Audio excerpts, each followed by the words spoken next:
Next आता है moment of inertia of a hollow cylinder about an axis passing through its center and parallel to its length. Parallel to its length. आइए देखते कैसे करना है इसको। तो हम क्या कर रहे हैं, हम एक सिलेंडर है, हॉलो है, it's a hollow cylinder.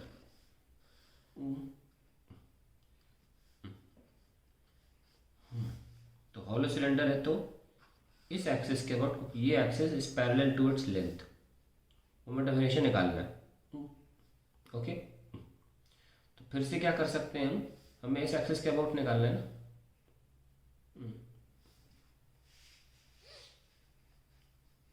Let's see, एक छोटी सी रिंग ले लें, बहुत छोटी सी रिंग के फॉर्म में निकाल लेंगे, है ना।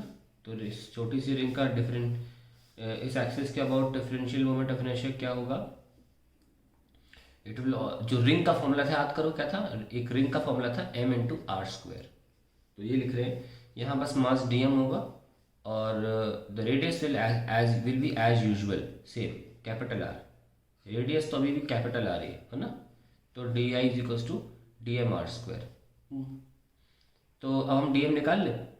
भाई ये तो सरफेस एरिया से निकलेगा, वो ये 2D 3 डायमेंशनल है और अंदर से खोखला है। तो 2 पाई आर, लेंथ मान लो एल है,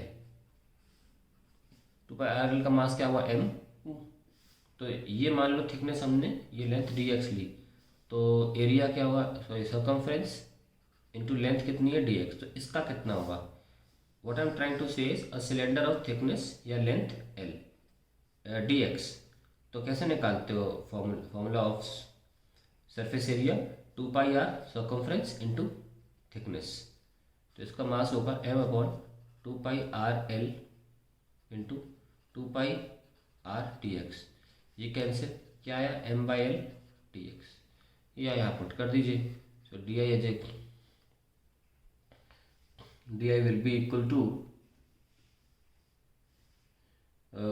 are square into m by L D X so one. Now कहाँ से कहाँ इंटीग्रेट कर रहे हैं dx को l तक इंटीग्रेट कर रहे हैं। तो आ जाएगा m R square by L D X, 0 से l क्या आया m R square by L into L, cancel, क्या आया आंसर m आर स्क्वायर। देखा आपने, जो रिंग का आया वही सिलेंडर का भी आया, हॉलो सिलेंडर का। जानते हैं क्यों, यही मैं कह रहा था, अगर किसी छोटे सरफेस का भी अगर आप मोमेंट ऑफ इनर्शिया निकाल लें तो उसको कितना ही एक्सटेंड कर लो, उसका एक्सप्रेशन चेंज नहीं होता। यही मैंने कहा था जब हमने रॉड का निकाला था इस एक्सिस के अबाउट, तो अगर हम इसी रॉड को बढ़ा के रेक्टेंगल बना लेते हैं तो फॉर्मूला चेंज नहीं होता है, फॉर्मूला अभी भी ml स्क्वायर बाई 12 होगा। इस थिकनेस का कोई असर नहीं पड़ने वाला जो आपने बढ़ा दी है।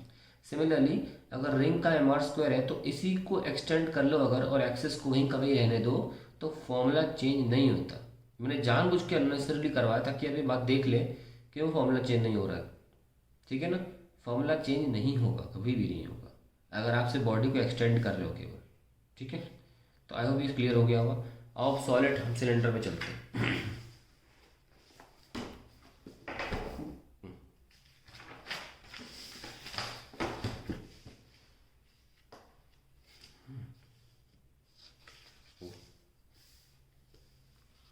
Moment of inertia of solid cylinder about an axis passing through its center of mass and parallel to its length, parallel to its length. Now let's see, we have a solid cylinder भरा हुआ है और ये हमने axis लिया है parallel to its length, इसके about निकालना है। अभी सॉलिड है ना, तो हम क्या करेंगे, एक हॉलो सिलेंडर ले लेंगे ऑफ सम थिकनेस dx। ये हमने हॉलो सिलेंडर ले लिया, थोड़ी सी थिकनेस ले ली हमने इसकी, ये लो। तो ये जो है वो रेडियस है x, और ये थिकनेस जो हमने ली है ये हमने dx ले ली, ठीक है। तो हम पहले बता चुके हैं कि हम जो इस तरीके का डेरिवेशन करते हैं जिसमें एक और डिफरेंशियल पूरा पूरा शेप लिया जा सकता है, तो उसका मोमेंट ऑफ इनर्शिया लिखते हैं। तो differential moment of inertia of hollow cylinder, तो डी आई हॉलो सिलेंडर का होगा, अभी निकाला एम आर स्क्वायर था ना, तो ये क्या हो जाएगा डी एम एक्स स्क्वायर, क्योंकि ये रेडियस एक्स है। अब हमें डी एम निकालना है, कैसे निकाला जाए भाई? पूरे सिलेंडर का कैसे लिखते हो? वॉल्यूम लिखना पड़ेगा, भरा हुआ है, भूल गए तो यहाँ लिख लेते हैं कि पाई रेडियस कैपिटल आर है, पूरा रेडियस आर है, और इसका लेंथ हम एल लेते हैं। पाई आर स्क्वायर एल का मास एम वन का mass M upon pi are square L. तो अब डिफरेंशियल एरिया कैसे लिखेंगे, मतलब इस हॉलो सिलेंडर का हम एरिया कैसे लिखेंगे? पहले तो हॉलो सिलेंडर बाहर निकाल लो, थिकनेस निकाल लिया बाहर, ये लो निकाल लिया। अब क्या करो, इसे कैंची से काट दो, काट दिया तो ये खुल जाएगा पूरा ऐसे, है ना। इसकी थिकनेस भूलना नहीं, dx है। तो ये बताइए एरिया कितना होगा? ऑब्वियसली 2 पाई कितना रेडियस है x इंटू लेंथ कितनी है l, है ना। ये तो जब खोलोगे तो कर्व्ड सरफेस एरिया है ना, ये तो कर्व्ड सरफेस एरिया है ना, ये तो यही आएगा 2 पाई xl, और जो थिकनेस है वो dx है। तो ये हमारा क्या होगा, area into thickness that is volume. तो 2 पाई xl इंटू dx, इसका मास क्या होगा m upon pi are square L into 2 pi x L D x. तो पाई कैंसिल और एल कैंसिल, क्या बचा 2m by r square, 2m by r square x d x, ये बचा, और ये हमारा dm है। ओके, इसको हम यहाँ रख देंगे और इंटीग्रेट कर देंगे। आइए शुरू करते हैं। डी एम एक्स स्क्वायर में डी आई हॉलो सिलेंडर का लिखा था d m into x square, और डी एम क्या आया 2m by r square into x d x, ये आया था ना। हाँ ठीक है। तो पूरे सॉलिड सिलेंडर का कितना आ जाएगा जब इंटीग्रेट करोगे? तो सॉरी एक्स क्यूब हो जाएगा नहीं, या फिर अलग अलग लिख लो 2m by r square into x, और फिर ये एक्स स्क्वायर मल्टीप्लाई होगा, सही रहेगा। ठीक है, देखो फिर देख लो डीएम क्या है, डीएम है 2m by r square x d x. तो डीएम लिखना चाहिए था मुझे यहाँ पे डीएम, और फिर एक्स स्क्वायर अलग लाइन में लिख लेते, into 2m by r square बाहर ले लो, यहाँ आ जाएगा एक्स क्यूब डी एक्स। अब देखो एक्स कहाँ से कहाँ इंटीग्रेट हो रहा है, भूलो नहीं कि हमने कैसे लिया था एक्स, हमने इधर लिया था, तो कहाँ से कहाँ जाएगा आर तक, 0 से r. 2m by r square into x power 4/4, 0 से r, so we get 2m by r square into r power 4/4, क्या मिला हमें एम आर स्क्वायर बाय 2। अब सुनिए, अगर आप एक डिस्क ले रहे होते ना, डिस्क तो भरी होती है, जिसकी थिकनेस तो किसी काम की नहीं होती, ऑलमोस्ट ना के बराबर होती है, तो डिस्क का आप बताइए इस एक्सिस के अबाउट क्या लिखते थे, एम आर स्क्वायर बाय 2 लिखते थे ना। अरे तो डिस्क को एक्सटेंड कर दो, ये आ गया फॉर्मूला, चेंज थोड़ा ना होता है। A disc when extended becomes a solid cylinder. तो अब मैं दोबारा डेरिवेशन करके दिखाया हूँ आपको, इतना लंबा डेरिवेशन करके दिखाया हूँ, कोई यूज़ नहीं है, कोई फ़ायदा नहीं है। आप डिस्क को एक्सटेंड कर दीजिए, सिलेंडर बन गया, फॉर्मूला चेंज नहीं होगा, सिर्फ मास बदलेगा। तो ये लॉजिक यूज़ करिए, ध्यान रखना है इस लॉजिक का। बॉडी जो एक्सटेंड की जाती है उनका मोमेंट ऑफ इनर्शिया का एक्सप्रेशन नहीं बदलती, ठीक है। अब हम सिलेंडर का एक और बहुत इंपॉर्टेंट वाला करने जा रहे हैं, और लंबा भी रहता है।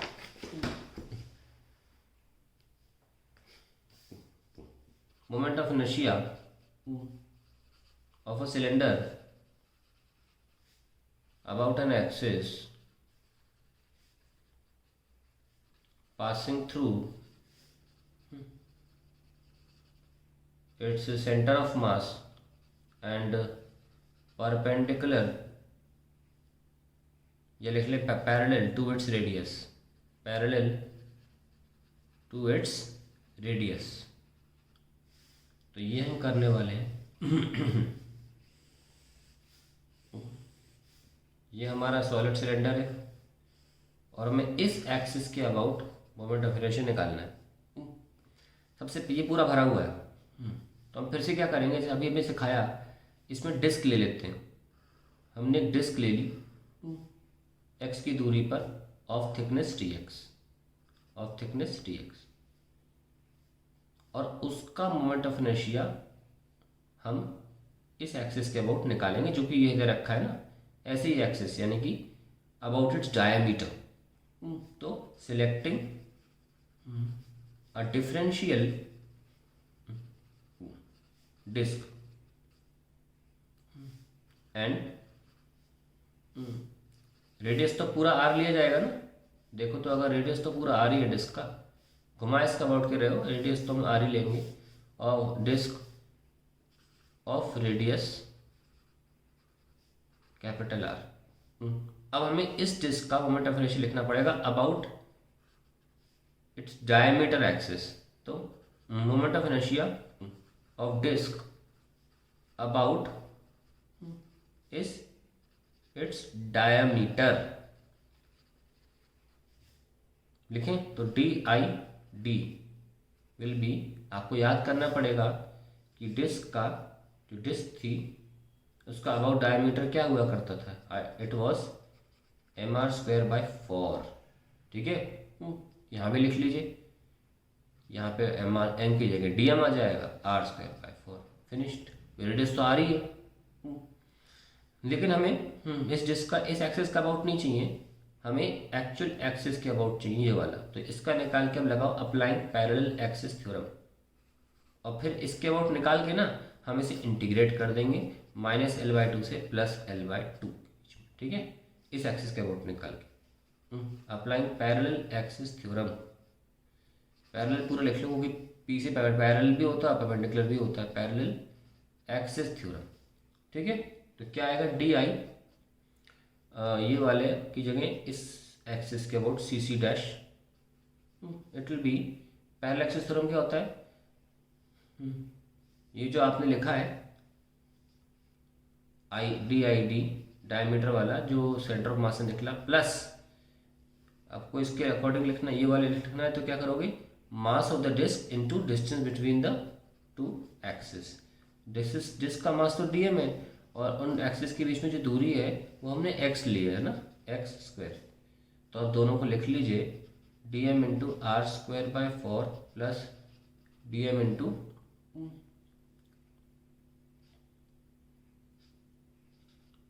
x²। ये हमारा आ गया। तो हम क्या कर सकते हैं, फाइनली DICC में हम x² प्लस r²/4 को अलग लिख लें और dm को अलग लिख लें। ये हमारा डिफरेंशियल फॉर्म में आ गया अबाउट द रिक्वायर्ड एक्सिस, इस एक्सिस के रिक्वायर्ड। तो हमने जो प्रोसीजर क्या किया, हमने डिस्क काटी, क्योंकि हमें इस एक्सिस के अबाउट चाहिए, डिस्क काट के उसे उसकी डायमीटर के अकॉर्डिंग ले लिया, एक्सिस के अबाउट ले लिया, और फिर शिफ्ट कर दिया एक्सिस को। इसीलिए इसको शिफ्टिंग एक्सिस थ्योरम भी बोलते हैं। पैरेलल एक्सिस थ्योरम को शिफ्टिंग एक्सिस थ्योरम भी बोला जाता है, because you can shift the axis. So अगर इसके अबाउट पता है तो हम शिफ्ट करके इस एक्सिस के अबाउट भी निकाल सकते हैं, वही हमने किया है। ये आ गया x² plus r²/4 into dm। आइए आगे बढ़ते हैं।